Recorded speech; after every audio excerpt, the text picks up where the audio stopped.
If you're a boxing fan, you're definitely going to want to purchase Hall of Fame broadcaster Al Bernstein's new book, 30 Years, 30 Undeniable Truths About Boxing, Sports, and TV. It's a must read for fight fans. Al, great to see you again. Good to be with you, Smitty. Let's talk about the new book. Tell us about it.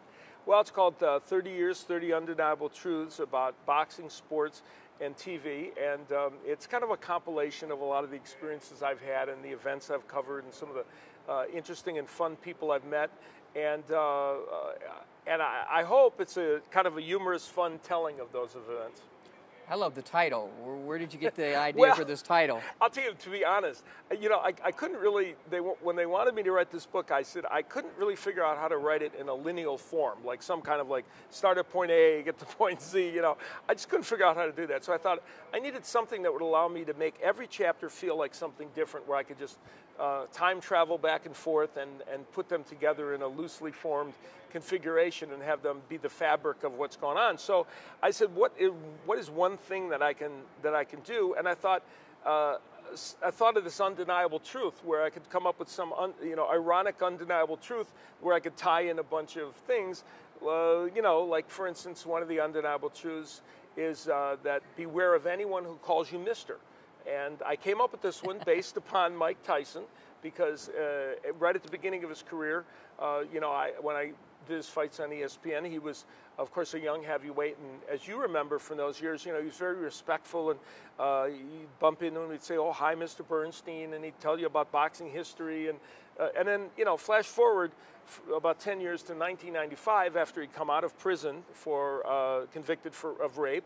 And he was fighting Peter McNeely, and he wasn't too happy with ESPN about their coverage of the trial and all the rest of it. Though I wasn't a big part of that coverage. I was the face of boxing at ESPN, so some of the venom was, I guess, attached to me.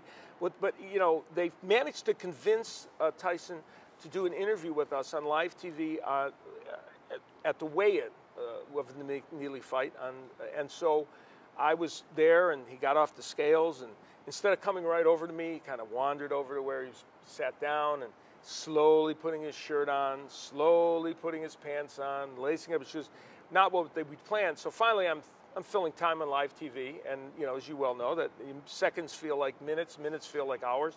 And so finally I said, well, I've got to take a shot at this. So I get over there and I put the microphone there and I say, let's see if we can hear from the former champ.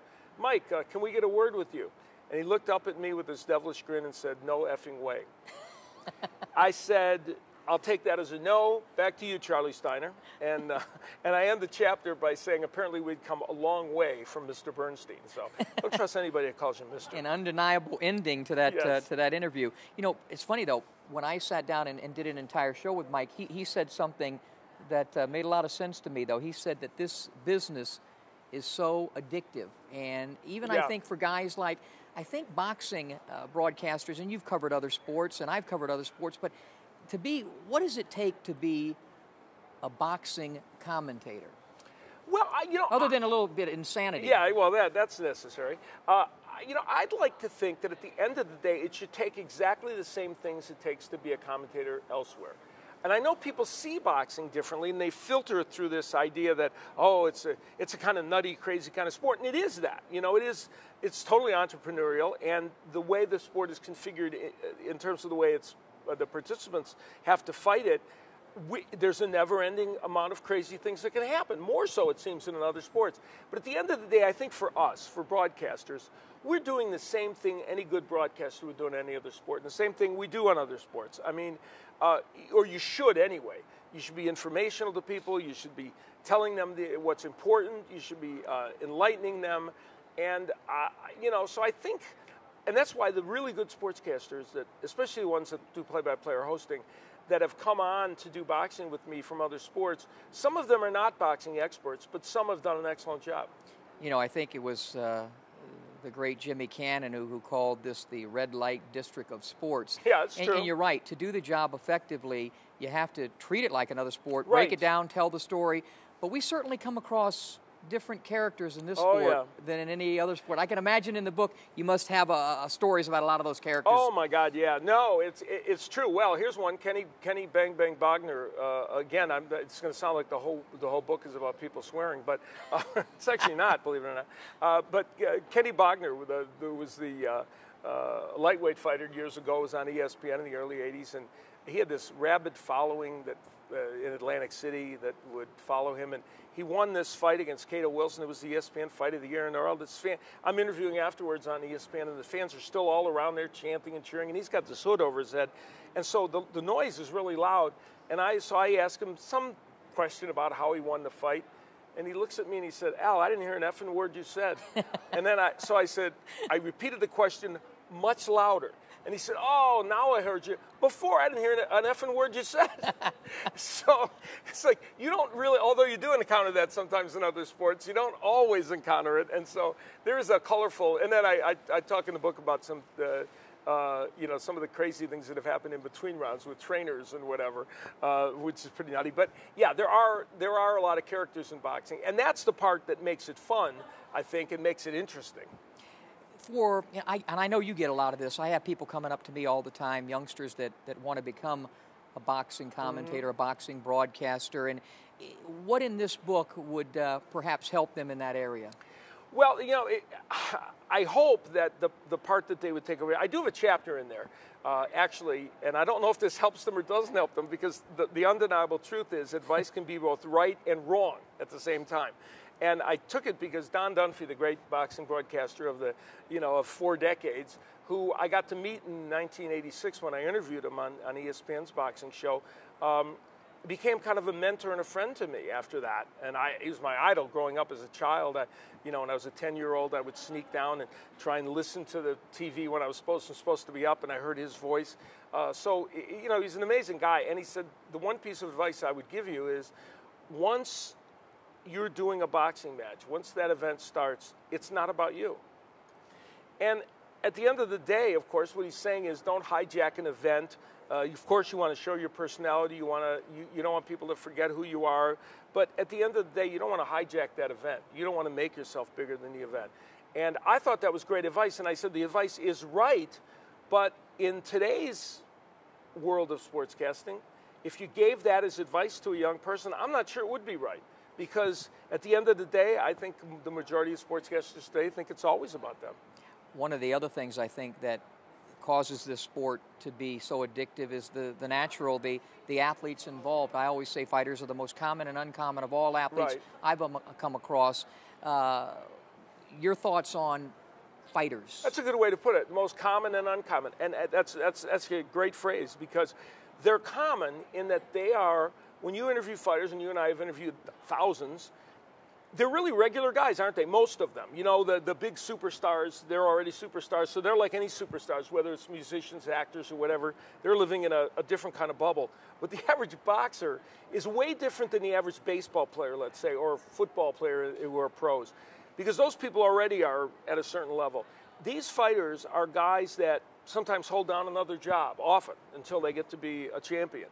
They're fighters they're athletes who are really very generic kind of good guys who you would think would be your neighbors, and they're not taken with themselves, and I'm sure you'll agree with this.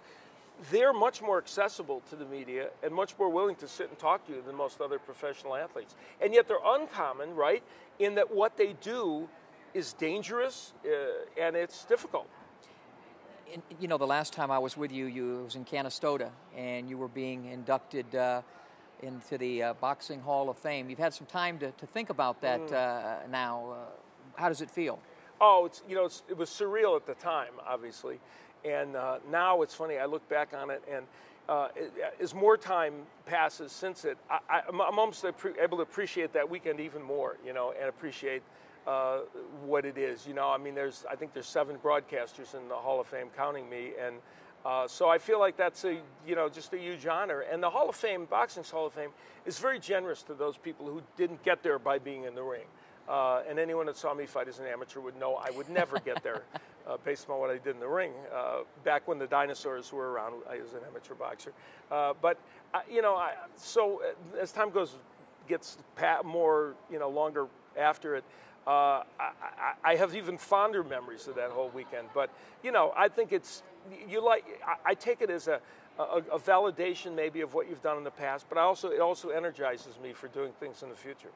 Speaking of things in the future, you know what happens when you do a book, right? You got to do another book. A sequel, A sequel. Yes. So are you working on that yet? Godzilla versus Rodan 2, right? Yeah. or Rocky 12. Mothra, yeah, that's right. Rocky 13, where Rocky beats up everybody in the nursing home. But I would imagine when you're doing a book like that, 30 undeniable, you come up with 60 undeniable. It is true. It's terrible. You and I were sitting here, and you brought up a story involving both of us that I should have put in the book, and I didn't, and it would have fit in perfectly. And I've had that happen. Now he tells us during this broadcast. Yeah, well, I think I had in the book, the greatest broadcaster in the history of the sport was James Smith. I'm pretty sure I put that in there. Get out and buy this book. Order dozens of them. Dozens. I'm pretty sure. Or no, maybe that's in the sequel. I'm not sure. But yeah, it's funny you're saying that because after I got done with it, and then people have been coming up and telling me stories of other things, and even in doing it, I realized I could have put a lot more in it. So I'm hoping, first I'd like to have this one be successful, and it's doing very well right now. But I would write another one because I do like the format because it gives me a chance to kind of go in different directions, but we'll see. Well, I'm sure everybody will enjoy it. I have not had the opportunity. I can't wait to sit down and enjoy it because I know it's going to be great because really one of the things, no matter where you and we did fights all over the country, and some of the cities were fine and some weren't so glamorous, but no matter what the event or who we were covering, it was always great being a broadcast partner of Al Bernstein. We had a lot of fun. We had a lot of fun doing those fights, and hopefully we'll in the future. And you're right. There's something about the sport and television, and a lot of this book is about sports television, that I think breeds interesting things happening. And that, at the end of the book, I say, for the most part, the reason to write this book is somebody once said that great experiences and great people you meet are worth sharing with others. And that was the whole point of the book. I didn't have any agenda. I just wanted it to be entertaining and fun. And at the end of the day, I hope that's what it is. Best of luck with the book. Great seeing you again. Thank you. All right, Smitty, thanks.